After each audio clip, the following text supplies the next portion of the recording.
So behind me is Hooks Lane. This is the home of Havant Rugby Union Club.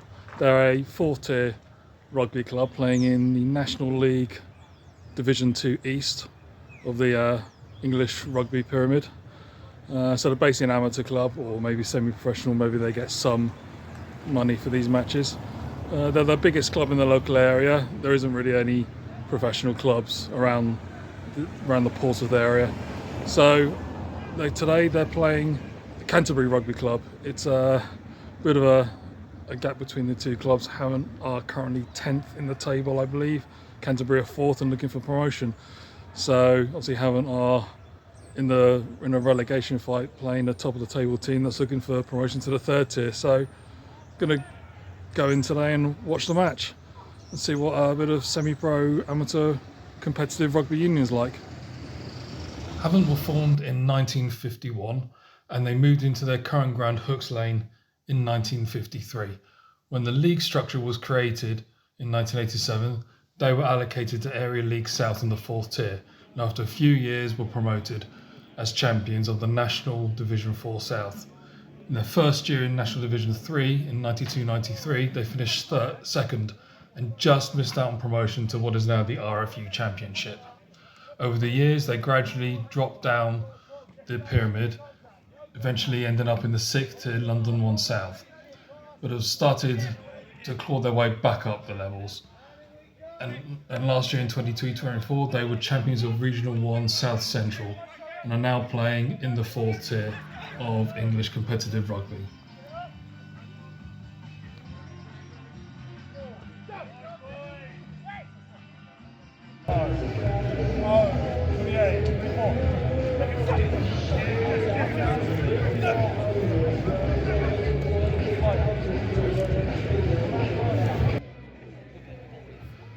The club play at Hooks Lane, which is in the Bedhampton district of Havant. It has a capacity of 1,500 with a seating capacity of 500.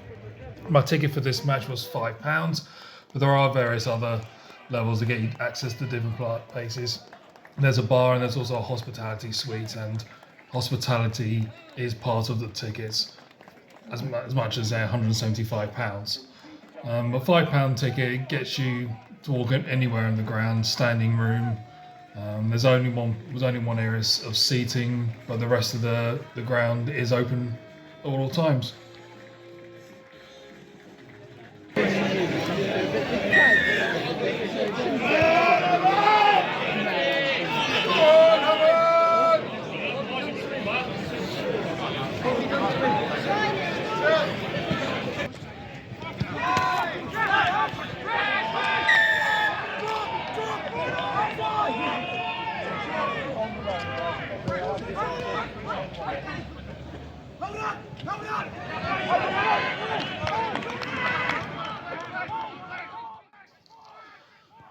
From the outset, Canterbury dominated the match. They had more possession, they had better ball, they had more phases, and they really took Havant apart on the left side of Havant's line. Even the dogs weren't impressed, and that's another thing. Dogs are allowed in this ground. This is not a big-time formal stadium. This is a community ground where your pets are allowed.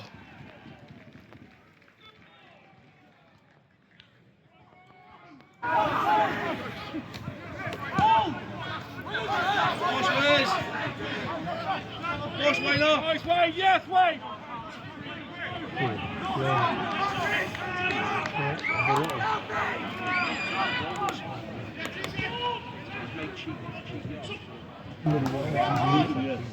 It's always good, isn't it? It's a really lovely fake.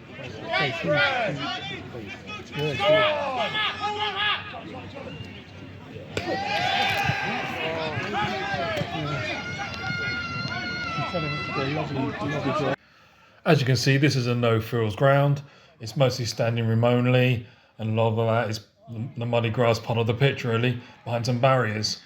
This is a community ground in a public park, and as you can see now, there is a public footpath that is blocked at the beginning of the match to ensure ticket holders only come through, but eventually it is opened up for the public to use as they normally would.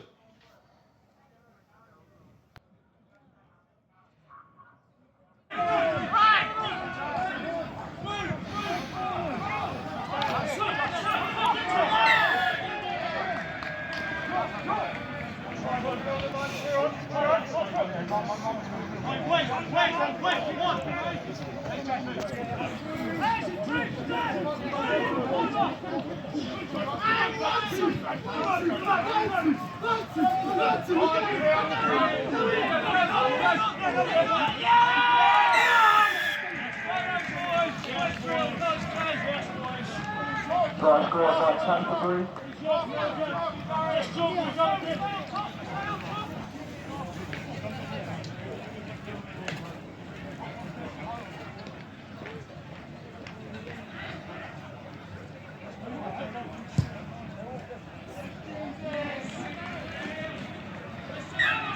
Right, congratulations for the successful conversion, making your yellow ticket 717, yellow 717. The final ticket is for a marvellous hamper filled with all sorts of goodies. That would be marvellous for a Saturday night relay. Okay, so that's the first half done, and it's not looking good for Havant. It's kind of a blowout at the moment. They're down 30-0. They've been absolutely dominated in every aspect. They've hardly got any territory, no penetration, no real chances at a try, and all the tries that Canterbury has scored have come on Havant's left side. So there's a little bit of a weakness there, and Canterbury's also got this little guy who's a bit of a Rob Burrow type player, really nippy, just breaking through the defence, getting all the meters, and they have I guess he's a winger, already been described as Sideshow Bob because of his massive hair. And Canterbury are basically dominating, but then again they are, as I said, they're fourth in the table, and they're the ones who are looking for promotion, whereas Havant are looking to avoid relegation. So let's see what can happen in the second half. I'm not sure that Havant are going to be able to bring back 30 points, but they might be able to get a few tries and get the score a bit more respectable. Well, any hopes for a change and a big comeback in the second half were quickly dashed. Canterbury came back very quickly with a try, and then did bring one back, but unfortunately I pressed the wrong button on my phone and didn't get the video of that. There was some more positive play from Havant, but it was very short-lived. Canterbury regained their dominance very quickly and started piling on the points. They had an injury and needed a medical assistance to come onto the pitch, but it was again only short-lived, as they just took control of the game very quickly and went back to their dominating play as they had been doing throughout the first half.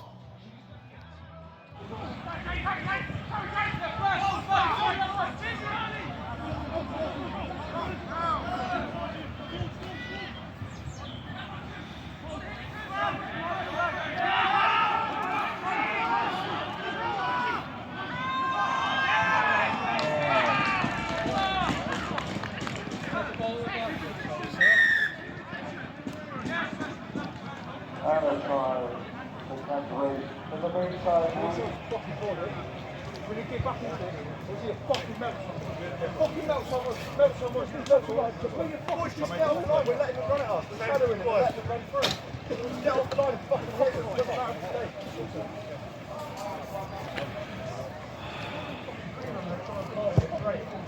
Yes.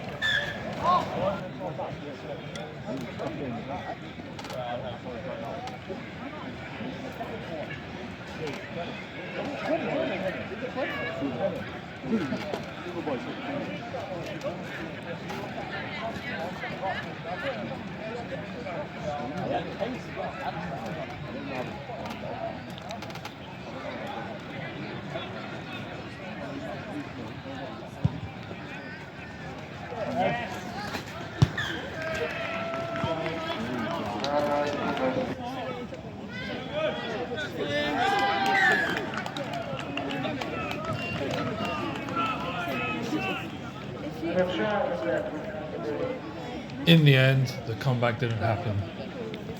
Canterbury ran out massive winners, 61-5. They just took Havant apart at the end.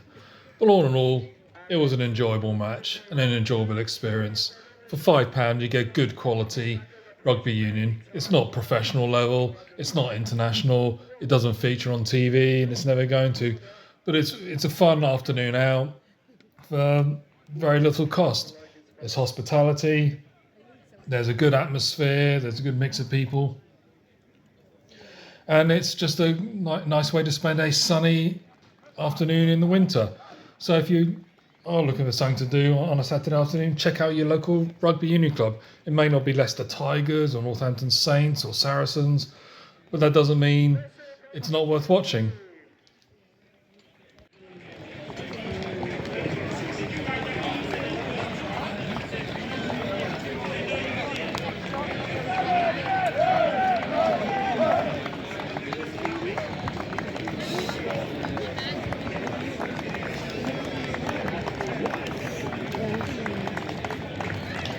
I'd like to transfer Havant boys, that's it!